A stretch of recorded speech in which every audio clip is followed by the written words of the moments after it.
As I appreciate it, New York governor called the coronavirus pandemic an all-hands-on-deck situation at his public and private hospitals. That is especially true for one facility in the Brooklyn neighborhood of Brownsville, home to mostly African-American and Latino residents. Doctors there describe a medical war zone. CNN's national correspondent Miguel Marquez takes us inside in this exclusive report. Every corridor, every corner, every ward. Every inch of Brookdale Hospital Medical Center in Brooklyn now inundated with those suffering from COVID-19. What are you looking at on a daily basis? How difficult is this? Well, this is a war zone. It's a medical war zone. Every day I come in, what I see on a daily basis is pain, despair, suffering, and healthcare disparities. Through Sunday afternoon, Brookdale said it had at least 100 confirmed cases of COVID-19 with nearly 80 awaiting confirmation. More than 20 people have died so far from the disease. On top of its normal emergency flow, coronavirus is pushing the hospital to the max. We are scared too. We're fighting for your lives and we're fighting for our own lives. We're trying to keep our head above water and not drown. Doctors, nurses, even those keeping the floors clean, face a rising tide, uncertain how long it will rise, unsure this coronavirus won't sicken them as they struggle to stay a step ahead. What do you need right now? We need prayer, we need support, we need gowns, we need gloves, we need masks, we need more vents, we need more medical space. We need psychosocial support as well. It's not easy coming here when you know that what you're getting ready to face. The deaths here keep coming. While filming, another victim of COVID-19 was moved to the hospital's temporary morgue, a refrigerated semi-trailer parked out back. The hospital's regular morgue filled to capacity. How much room do you have in your morgue?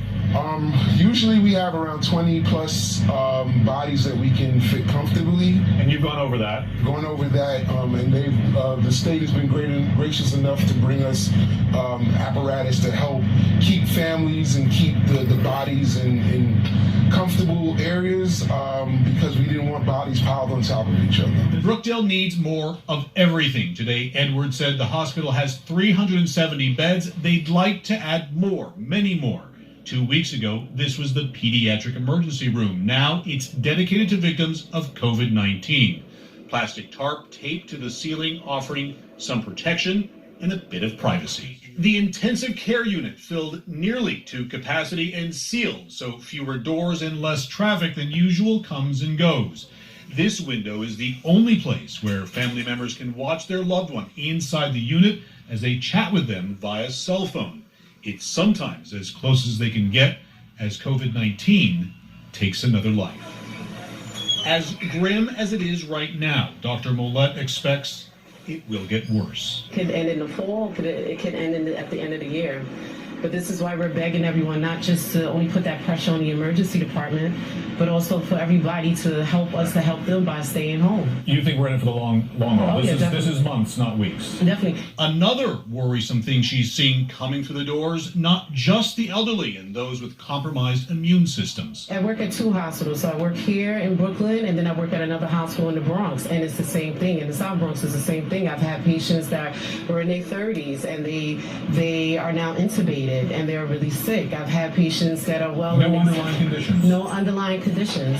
So the thing is about between life and death, and so as far as this coronavirus, is that this virus there's no difference. It has nothing to do with age, has nothing to do with lack of access to health care, has nothing to do with socioeconomics, race, or ethnicity. This virus is killing a lot of people. Brookdale has one advantage. Hospital officials say it can do rapid testing for coronavirus on site, its own lab. Right now, up to 300 tests a day. They hope to get to 500 a day. And right now we have about 52 specimens in here.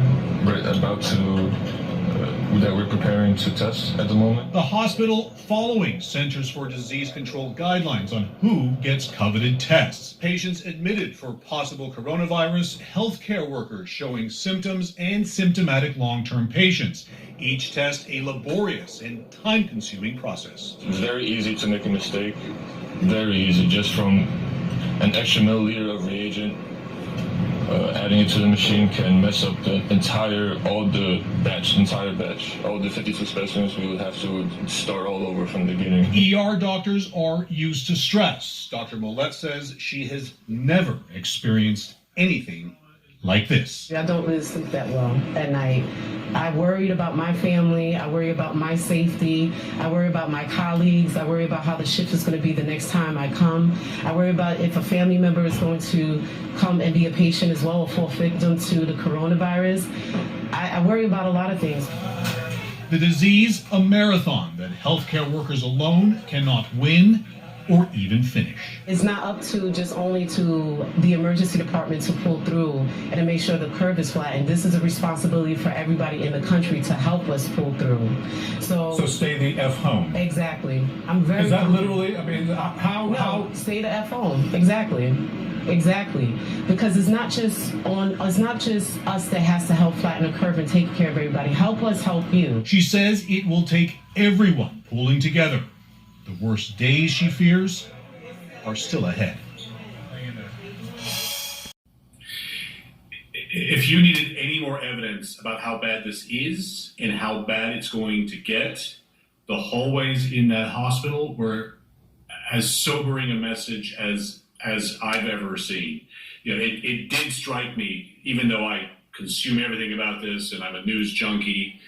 We're in the first inning, and talking to that ER doctor is very clear. This is going to be a very, very long game. And I mean, Brookdale is one of the a few hospitals serving historically underserved community. It's just what these doctors are going through every day. It is extraordinary, as you said. This is early innings. I mean, I think that's one of the kind of the sobering things. And when you heard Miguel, Dr. Fauci saying he wouldn't be surprised by 100,000 deaths. He said anywhere from 100,000 to 200,000. This is going to go on for some time. It's going to go on, and they're already running short on supplies. I mean, we were dressed in full PPE or protective gear with the Tyvek suits, the proper white hooded suits, and the goggles and the masks and boots and gloves, double gloves, and they looked at us like we were from another planet. They were like, we want that stuff. That's the stuff that we should have for this. The doctor that I was talking to there, she was in a surgical gown. It's made of paper, and she has to get rid of it every day. They're rationing masks. They have thousands of workers there. The people who clean the floors and empty the trash cans, they help keep that hospital running as well. They need gear as well. So you can see how quickly it multiplies and how much gear they actually need. Yeah. Miguel Marquez, thanks for doing that. Be careful. I want to listen into New York Governor Andrew Cuomo. Peace and blessings.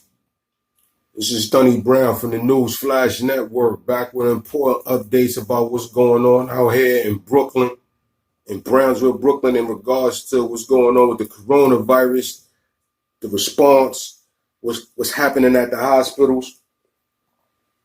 Y'all just watched some powerful pieces in media. I just watched some powerful recordings of what was going on right there. Y'all just seen for yourself firsthand. It's Monday, March 30th. It's about 3:40 p.m. I can't stress this to y'all enough. Y'all done heard it from, y'all might not want to listen from the white men and the white women that's on these various networks, on regular TV, cable, all of the most popular networks. Y'all might want to listen. Y'all might not want to listen to what they got to say and what they telling y'all. So I've been doing my part to try to keep y'all abreast, of what's happening out here in the streets with the hospitals, with the coronavirus, with the response, what y'all could be waiting for, what could be happening to you if it start touching you and your family. I know it's a lot of people out there, other community, especially the African American community. They out there with the conspiracy theories. They thinking that it's not real. Everybody's a scientist now, but not getting scientist money. And not working with the CDC, not working in a laboratory, but everybody knows about the half-life of a virus and how a sick virus, bacterial infection, or whatever is traded and how that's passed along. They know all of the ins and outs about pathogens and things of that nature. Listen, we don't know it all. And when you don't know it all, you got to go ahead and listen to somebody that do. You got to listen to an expert. It ain't no difference from when you being taught sports and you don't know, or you being taught music and you don't know music. Being taught how to play a video game and you don't know that video game.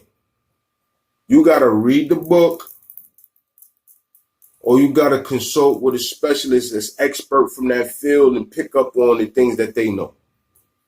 This is being done for us. Like I said, y'all might not want to listen to people that don't look like y'all, don't sound like y'all. That's why I'm here, man. Sonny Brown Newsflash Network. This is what we do.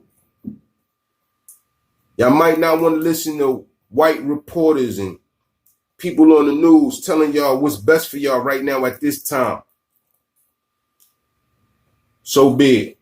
Y'all might not want to listen to white scientists telling y'all what y'all need to do right now and what's happening right now. Y'all might not want to listen to white doctors telling y'all how to stay alive, what to do and what not to do in order so that you don't end up in the situation that you just seen these people on in the video that you was just watching. Or y'all want to listen to them? I'm letting you know. This is Brooklyn. This is Brownsville. That hospital that you seen, a lot of my friends was born in that hospital. That hospital saved my brother's life when he was shot. My brother was shot multiple times out here, Brooklyn, Brownsville. That hospital right there got the best gunshot trauma unit in the whole New York City. Brookdale Hospital, Brownsville, Brooklyn. And right now you just seen live CNN. This ain't Channel 12, even though I give credit to all of the news organizations when they doing their job right and when they act and showing what need to be shown. But this wasn't the local news station, News 12, News 1. This wasn't your local network news. Channel 1, 2, 3, 4, 5, 6, 7, 8, 9, 10, 11. It wasn't none of that. This was CNN. In Brooklyn, Brownsville, Brookdale Hospital, reporting to you what's going on out there and who they were speaking to. They were speaking to first off, Brooklyn, Brownsville, and Brookdale Hospital serves the predominantly African American and Latino population surrounding the area. From Brownsville to Flatbush to East New York, Bed-Stuy, you could end up there. And then what you see is a black medical professional telling you how dire the situation is right now. Though that wasn't a Hollywood actor. The people that you seen in those stretches lined up and down the hallway, that was not Hollywood. That's not movie. That's not fiction. This is non-fiction. This is real. Y'all need to take heed, pay attention, and do what y'all got to do to keep yourselves healthy and out of harm's way and your family. And just like how we said, man, and even me talking to you right now, I could have had a coronavirus right now. And even though I'm good and I'm moving, I could come in contact with an elderly person, somebody younger, and they could mess around and not respond the same way. Not to mention, you just heard, forget all of the things that you done locked into your mind. Yo, it's only taking out, yo, for real. Black people can't get it. Yo, the Rona, nah. For real, don't even believe that. You can't pass along. This is serious. This is real, and you need to deal with it accordingly, man. The entire world is on wartime maneuvers. How you see the world moving right now, this is how the world moves when it's wartime. And we don't got an enemy, we don't got a physical enemy that's at us with the weaponry. This is an invisible enemy. And if y'all got the answers, I don't want to keep focusing, I mean, when I start putting up these posts, a lot of y'all want to go back and forth. That's cool. We could go back and forth, exchange information. That's cool. We could build. But at the end of the day, rather than doing this and a bunch of this, oh, this could be done but rather than all of this about the problem and who,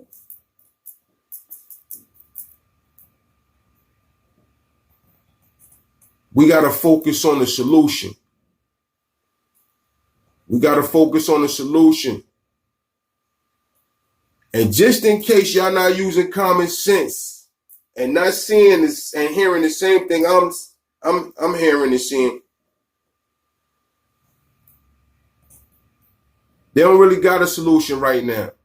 Now, there's a bunch of information that's floating around, and we all doing our part to make sure that they get in the hands of everybody. Drink hot liquid, drink tea. Make sure you're getting that citrus in your system. I heard somebody else is out in India. I heard they adding a little bit of baking soda to it. That's called that. I believe that's another remedy that they're using. Hot teas. Keep yourself warm. Stay out of cold environments. Stay as warm as possible. I'm in here now. Yeah, I mean, I had caught a cold at the early onstart to this, and I fought through that and been in here at war with that while people was at war with what they dealing with out there. Was in here nervous a couple of times. Nervous, man. This is me. Dunny Brown, the Thunder God. Real man. I get scared. I get nervous. I get anxiety too. But I don't obsess over it. We got to figure out what the situation is, address it, and get through it. And right now, the best way for us to get through this and handle this situation is to put some distance, put some space between you and everybody that's not part of your household. Now, with technology being the way that it is, there's numerous ways that we can stay in touch. Take this time to go ahead and reach out to them people that you ain't been talking to. Get at those people that you ain't been able to contact because you so busy. You working. So caught up with life. Whatever excuse that y'all done used over these times to not be in touch with your family and friends and loved ones. I just want to remind y'all of this, man. It's up to us to take care of us. Period. Whether we doing that by social distancing, passing information along. Big up and salute to all of our people in the healthcare profession that's on the front lines. People that's keeping the transportation moving for those that don't got cars. Make sure y'all salute them when you see them. Show your gratitude, show your love. I have one of my healthcare professional homies who's very beautiful, and like even though she work in the healthcare profession, when she put on the regular clothes is of the type to whereas she got over 200,000 followers. I see a post from her saying, "Yo, don't be in my inbox with no silly nonsense." Well, you already know somebody was in there. Yo, can we chill? Yo, can we chill? Yo, what up? When you got, she on the front lines out there wearing all of the protective gear that she could muster to handle this situation on her live in tears. Stay out her inbox like that, man. If y'all not adding on to the solution, then you are part of the problem. Fall back. Give these people space to work. Definitely give each other room to breathe. I mean, listen, man, I'll be here all day going on and on about all of these same things. But like I said, take attention, pay attention, take heed. You just seen the same thing that I seen. That's my neighborhood. This is my people, our people.